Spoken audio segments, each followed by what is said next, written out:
Halo Bapak Ibu Saudara, kita melanjutkan lagi studi kita kristalisasi.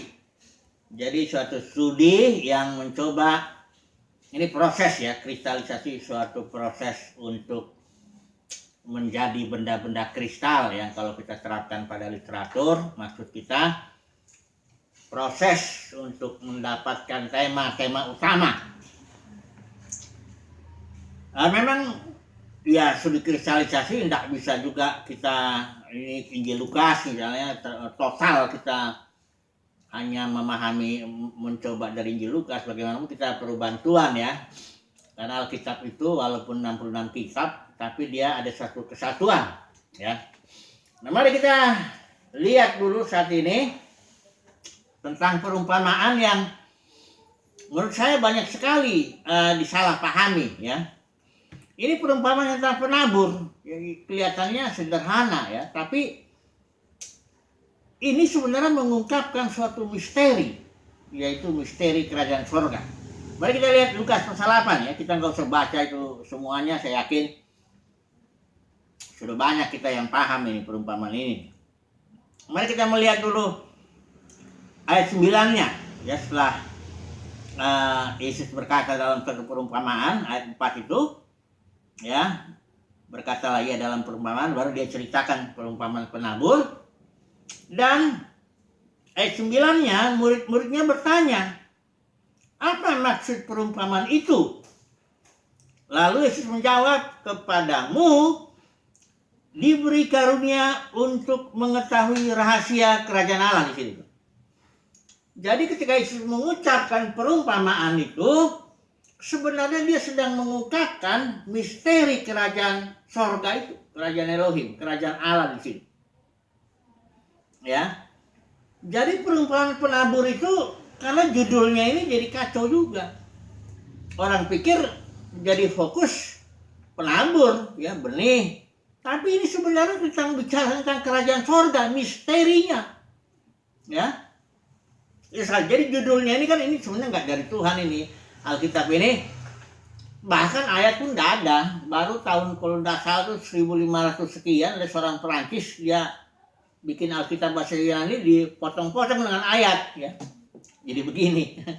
Jadi saya bikin judulnya, saya hapus ya. Jadi perumpamaan tentang rahasia kingdom, rahasia kerajaan surga, saya bikin judulnya ini. Dan perikop ini tidak berhenti di ayat 15. Karena judul di bawahnya ini perumpamaan tentang pelita kalau di LAI ya. Ini sebenarnya masih ngomong, Yesus masih nyambung pembicaraan kingdom itu. Ya. Ayat 16 di sini tidak ada orang yang menyalakan pelita lalu menutupinya dengan tempayan sebagainya ini ya. Terus ayat 17, sebab tidak ada sesuatu yang tersembunyi yang tidak akan dinyatakan. Apa ini yang tersembunyi ini? Ya, jadi kalau ya di sini dibilang lagi tidak ada sesuatu yang rahasia, ya, misteri. Ini sama nih, masih nyambung, yang nggak dibukakan katanya. Jadi yang akan dibukakan itu nanti adalah cerita ini, perumpamaan penabur ini nanti akan dibukakan. Nah, makanya ayat 18 kesimpulannya karena itu tuh apa ya? Kayak conjunction gitu, kata penghubung. Jadi ada hubungan di atas dengan di bawahnya itu. Karena itu perhatikanlah cara kamu mendengar. Karena di perumpamaan penabur ini masalahnya mendengar ini. Ini persoalannya mendengar. Karena dibilang pertama ditabur di pinggir jalan. Ya, dikatakan di sini jatuh yang di pinggir jalannya ayat 5. Itu adalah orang yang ini dia di sini. Benih itu ya firman Tuhan, ini kan ya ayat 11 ya. Benih itu ya firman Tuhan. Yang jatuh di pinggir jalan ialah orang yang mendengar. Kemudian tapi nggak berhasil apa-apa, nggak timbul iman, ya. Kemudian dikatakan lagi yang jatuh di tanah yang berbatu-batu ialah orang yang setelah mendengar firman itu. Nah, ini soal mendengar ini. menerima dengan gembira, tapi mereka nggak berakar. Kemudian lagi yang jatuh dalam semak duri adalah orang yang mendengar, tapi dalam pertumbuhan selanjutnya imannya itu terhimpit oleh kekhawatiran, kekayaan, dan kenikmatan hidup. Ini masalah mendengar, dan di sini dibilang ayat 18, karena itu perhatikanlah cara kamu mendengar. Ya, jadi perumpamaan pelita itu dengan, kalau judulnya LA ini nyambung satu cerita ini. Makanya daripada membingungkan saya hapus judulnya. Nggak ada perumpamaan pelita. Dan itu juga nggak ngomong sedang berbicara tentang perumpamaan. Nggak ada itu. Disambung aja langsung pembicaraan. Jadi nanti kita lihat ya. Setelah kalau mempelajari satu perikop, itu benar-benar kita harus tahu di mana dia mulai, di mana dia berakhir. Jadi perumpamaan tentang rahasia kingdom dimulai dari Lukas pasal 8 ayat 4 sampai lewat perumpamaan pelita itu sampai pasal 8 ayat 18. Nah, ini yang akan kita pelajari hari ini. Temanya misteri kerajaan sorga yang diungkapkan dengan suatu perumpamaan. Dan di bawahnya perumpamaan pelita judulnya itu masih penjelasannya. Nah, mari kita melihat dulu. Ya. Ini kita lihat ceritanya dulu lah ya, atau langsung tafsirannya. Dia bilang benih itu ada penabur kasih benih, ya. Benihnya dibilang di sini jelasin firman Tuhan. Terus benih ini jatuh di 4 tanah. Yang 4 ini mengkategorikan 4 orang yang mendengar firman itu. Ada 4 jenis ya. Kategori orang yang mendengar itu. Yang pertama, itu dibilang yang mendengar nggak menghasilkan apa-apa, langsung dicuri oleh iblis ya. Burung ya di bagian lain. Jadi ini dibilang benih yang jatuh di iblis langsung mengambil firman itu ya. Yang jatuh di pinggir itu, trotoar ya, tanah keras. Ya. Itu satu. Yang kedua, benih itu, firman itu jatuh di tanah yang berbatu-batu. Ini adalah jenis orang, kategori orang yang mendengar firman, tangkap dia. Tapi karena dia tanah berbatu, tanahnya sedikit, nggak berakar. Dibilang di sini, dia menerima dengan gembira memang, tapi tidak berakar. Dikatakan di sini, mereka percaya sebentar saja. Percaya. Kenapa? Karena sudah datang firman. Iman itu timbulnya dari firman, pendengaran firman. Dengar dia firman, gembira bakal di sini menerimanya. Tapi percaya sebentar saja. Kenapa? Karena dibilang sini dalam masa pencobaan mereka murtad. Dalam masa pencobaan. Karena iman itu ternyata akan diuji nanti. Diproses. Ya. Ini kerajaan sorga, bicara kerajaan sorga ini. Untuk mendapat kerajaan sorga, iman itu harus diproses, diuji, dicobai, dimurnikan, dimatangkan. Tapi ini banyak orang bilang percaya Yesus masuk sorga, mendapat kerajaan sorga gitu. Enggak ada itu. Kalau percaya Yesus saja, kalau di ayat ini ada kesembuhan. Dapat mujizat, Jairus itu, kasus-kasusnya itu ya banyak ya. Atau perempuan yang berdosa itu. Imanmu telah menyelamatkan kau, dalam arti dosamu diampuni. Ya, yang perempuan itu yang nangis-nangis di kaki Yesus itu. Iman, ingat ya, iman itu, Yesus itu pencipta iman dan yang menyempurnakan iman.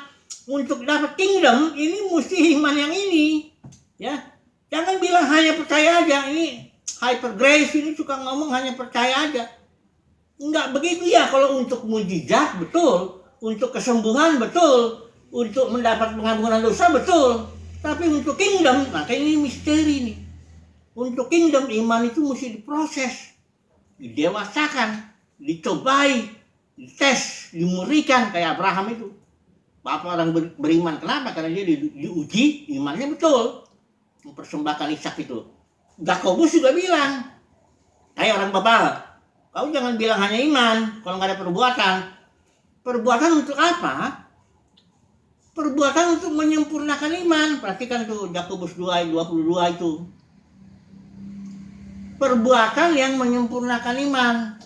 Baru dia diberi, kalau surat Petrus bilang, engkau diberi hak penuh untuk memasuki kerajaan kekal, kerajaan surga. Jadi untuk masuk ke dalam kerajaan surga butuh iman yang diproses. Nah, ini lihat prosesnya, lihat nih. Ada 4. Saya ulangi lagi. Yang pertama, mendengar firman. Langsung dicuri iblis, yang nggak dapat iman ya. Yang kedua, dengar firman karena berbatu, percaya dia. Hanya dalam pengujiannya iman itu, dalam masa pencobaan dibilang sini, karena nggak berakar ya udah hilang, meletak ya dibilang sini. Yang ketiga ini, jatuh firman, dengar firman, ini tanam semak duri, ya.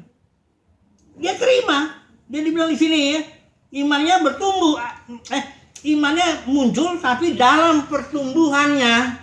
Jadi iman mesti bertumbuh, dan dalam pertumbuhannya ada yang gagal. Karena apa dia gagal?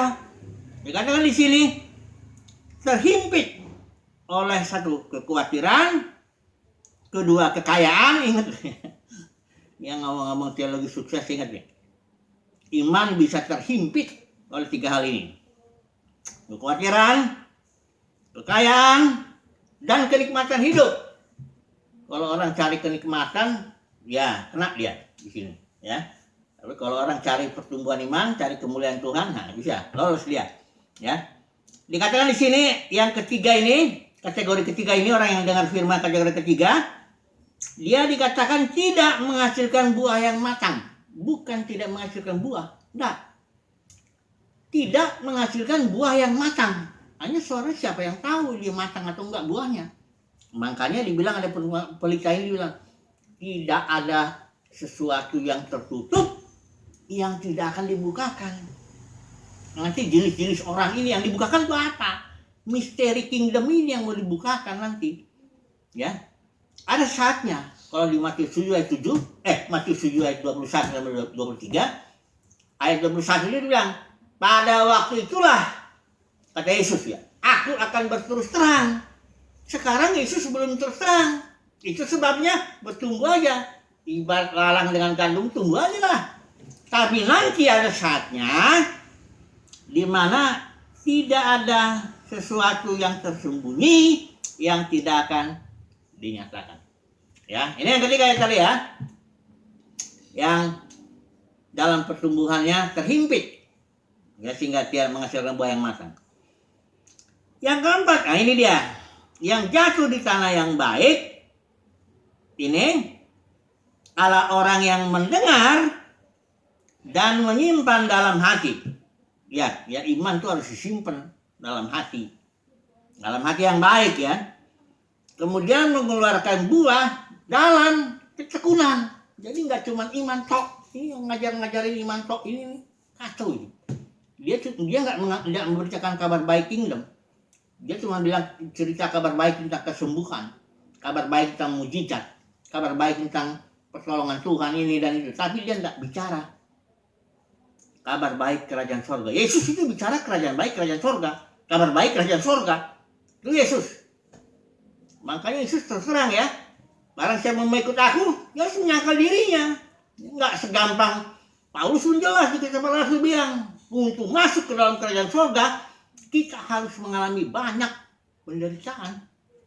Jadi ini orang-orang yang ngomong-ngomong hyper grace ini, ya udahlah nggak apa-apa kalau dia terpanggil hanya untuk bicara kesembuhan, mujizat, pertolongan Tuhan, pengampunan dosa, silakan saja.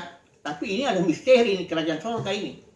Dan memang kerajaan surga itu hanya didapat oleh orang-orang kecil yang kepadanya Bapa berkenan. Nabi-nabi, raja-raja ingin melihat nggak bisa lihat, ya. Jadi oke, sama terus ya. Tetap anugerah ya. Saya nggak bicara bahwa dengan perbuatan bisa disedak kerajaan surga. Nah, kalau Bapa nggak berkenan, mau bikin apapun nggak bisa, ya. Orang kaya itu dibilang lebih mudah untak masuk lewat lubang jarum daripada orang kaya masuk dalam kerajaan surga. Tapi disambung, tidak ada yang mustahil bagi Tuhan. Kalau orang kayanya kayak Zakheus, dijamah. Dia bilang, separuh hartaku serahkan. Kalau aku ada peras, kembalikan pakai lipat. Baru Yesus bilang ini. Ya itu nggak contoh artinya orang kaya bikin begitu semua. Enggak, itu contoh bahwa orang kaya yang dijamah Tuhan kayak begitu. Oke. Jadi yang jatuh dalam tanah yang baik ialah orang yang setelah mendengar firman itu timbul iman ya, terus menyimpan dalam hati yang baik dan mengeluarkan buah dalam ketekunan. Genap Ibrani itu. Dengan iman dan kesabaran kita bisa mendapatkan janji Tuhan. Janji Tuhan itu kingdom. Kingdom itu tema baik perjanjian lama, perjanjian baru temanya kingdom. Saudara lihat itu perjanjian Yahweh dengan Israel itu yang di perjanjian Musa, Keluaran 19. Kalau kamu dengar perkataanku kata Tuhan, kamu akan kujadikan kingdom of priest. Artinya kerajaan imam. Apa yang artinya kerajaan imam? Artinya engkau akan menjadi imam. Imam itu Israel itu akan menjadi bangsa di mana membawa Tuhan kepada bangsa-bangsa dan membawa bangsa-bangsa kepada Tuhan. Itu dia fungsinya imam. Tapi dia sendiri kingdom. Makanya dibilang kerajaan imam. Kita juga begitu, gereja juga. Petrus juga bilang, kamulah imamat yang rajani. Imamat yang rajani itu artinya kingdom of priest. Jadi tema perjanjian lama, perjanjian baru itu kingdom. Ya, hanya ini misteri kingdom ini. Misteri sebentar nanti kita buka ini dulu ya. Oke. Kita masuk dulu yang judulnya di sini perumpamaan belita. Ini enggak ada ini. Apa? Sambung itu langsung ke bawah ya.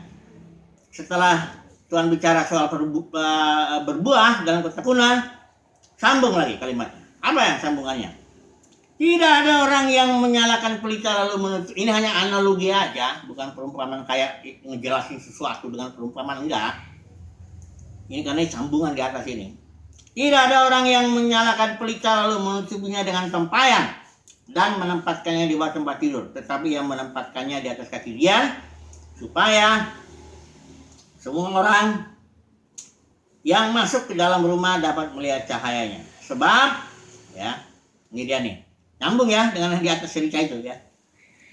Sebab tidak ada sesuatu yang tersembunyi yang tidak akan dinyatakan, dan tidak ada sesuatu yang rahasia yang tidak akan diketahui dan diumumkan. Kenapa ini demikian? Makanya selanjutnya peringatan ini, perhatikanlah cara kamu mendengar. Jadi gini, orang-orang kategori yang pertama ya, yang dengar firman, yang enggak ini, itu nanti akan dinyatakan itu. Akan tahu, di dunia ini orang Kristen katakanlah itu cuma 4 kategori lah ya. Kalau kategori pertama ini KTP, Kristen KTP yang sebenarnya nggak ada iman. Nah, ini akan dinyatakan nanti. Yang kedua ini Kristen yang percaya sebentar saja, ya, percaya sebentar, tapi setelah dalam percobaan hilang, murtad, ya, pencobaan ya. Jadi ini pun akan dibukakan juga nanti, ya, Matius 21 pada waktu itu aku akan berterus terang ya. Yang ketiga, Kristen itu ini karena dia sudah dengar firman, menghasilkan iman, hanya dalam pertumbuhannya kehimpit oleh kekhawatiran, kekayaan, kenikmatan hidup. Ini akan dibukakan juga nanti ada saatnya. Tidak ada sesuatu yang tersembunyi yang tidak akan dibukakan. Ya. Ada lagi yang keempat, ya, itu yang akan dibukakan juga. Orang-orang yang kepadanya barulah berkenan untuk memberikan kingdom. Mereka dengar, ya, simpan dalam hati, berbuah dalam ketekunan. Saatnya akan datang Matius 7 itu, kita minta bantuan dari situ. Dia ada banyak orang bilang, aku sudah makan penyembuhan demi engkau. Ya, iman itu, iman yang pertama doang. Aku banyak megang mujizat. Iman yang pertama ini nggak bertumbuh dia imannya, nggak disempurnakan, nggak diproses. Tapi Tuhan bilang kan di Matius 7, 21, 23 itu, aku nggak kenal kamu. Ya, jadi saudara jangan pikir ini yang saya itu pemberita kingdom. Untuk dapatkan itu, enggak cuma iman aja. Saudara lihat deh seluruh panjang ini. Iman yang harus diproses, baru kita dapat itu, diberi hak penuh untuk memasuki kingdom. Dan memang sekarang orang gampangin aja. Percaya Yesus masuk surga. Udah surganya yang di mana maksudnya? Ini surga ini kita memberi Wahyu 4 ayat Wahyu pasal 4 pasal 5. Memerintah di bumi. Wah, itu orang para pemenang itu, orang-orang harus dewasa, dibentuk, diproses. Enggak gampang ya. Saya nggak mau gampang-gampangin Injil murahan. Kabar baik katanya, hanya dengan iman. Enggak. Saya nggak mau beritakan yang itu. Silahkan kalau orang mau beritakan yang itu. Tapi saya mau beritakan iman harus diproses. Iman harus dibentuk. Iman harus dimatangkan. Dengan apa? Dengan perbuatan iman itu. Perbuatan yang lahir oleh kasih karunia. Perbuatan yang lahir oleh dipimpin roh iman. Perbuatan itu akan menyempurnakan iman ini. Barulah kita disebut pemenang. Ada upah. Tapi kembali. Semuanya itu adalah perkenan Bapa. Kalau Bapa berkenan, kita akan bisa memperoleh itu. Ya. Jadi saya nggak kasih kabar baik yang gampang. Tapi itu kabar baik juga. Karena itu perkenan Bapa. Jadi ini misteri kingdom ini, perubahan penabur. Jangan lagi ini misteri kingdom. Bahwa ada 4 kategori orang yang akan dibukakan nanti dengan pelita itu sama itu ya. Akan dibukakan. Di situ nanti orang kaget. Pada waktu Tuhan Yesus terus terang. Ya. Kuncinya di mana ini sebagai penutup ya. Sebagai penutup. Simpulan lah ya. Kuncinya ini di mendengar ini. Karena dibilang ini karena itu perhatikanlah cara kamu mendengar ini. Ini telinga kuncinya. Tapi telinga ini juga tergantung hati. Saya beri contoh. Kalau tukang parkir biar di jalan yang ribut, ini telinganya peka mendengar itu loh, starter mobil. Kalau dia begitu dia tahu itu. Biarpun itu ribut suara lalu lintas, kalau ada bunyi itu tukang parkir langsung itu. Kenapa? Karena memang hatinya ya tukang parkir kan tahu. Kalau bunyi ya duit kan, duit itu. Nah, kalau orang yang cinta kesenangan ya, ini yang dibilang cinta kesenangan. Kalau dengar semua sudah dikerjakan oleh Tuhan, kau diberkati, itu peka, amin katanya. Karena memang dia cintanya itu. Tapi kalau dibilang iman harus disempurnakan, kau harus diproses, kau itu tunggu dulu. Banyak orang gak respon. Kenapa? Pendengarannya itu ditentukan hatinya. Nah, memang hatinya cinta kesenangan. Hanya cari kemuliaan diri sendiri. Tak mau diproses. Ya, nggak mau diremukan.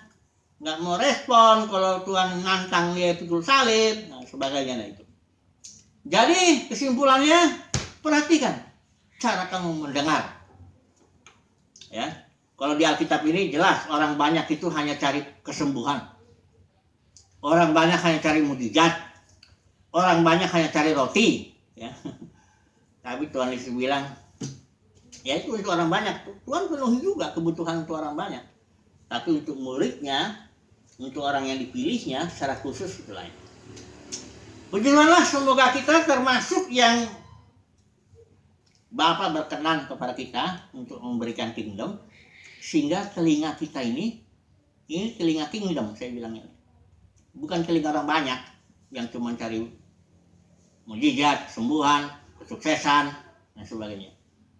Ini telinga kingdom ini peka. Kalau dengar firman kingdom, dia masuk. Kalau dia dengar firman yang cuma kesembuhan, dia malah merasa 5 menit, 10 menit dia dengar khotbah, dia udah tahu ini yang diberitakan bukan kingdom. Ini cuma kesuksesan atau hyper grace atau apa. Puji Tuhan lah. Semoga kita memiliki telinga kingdom. Haleluya. Amin.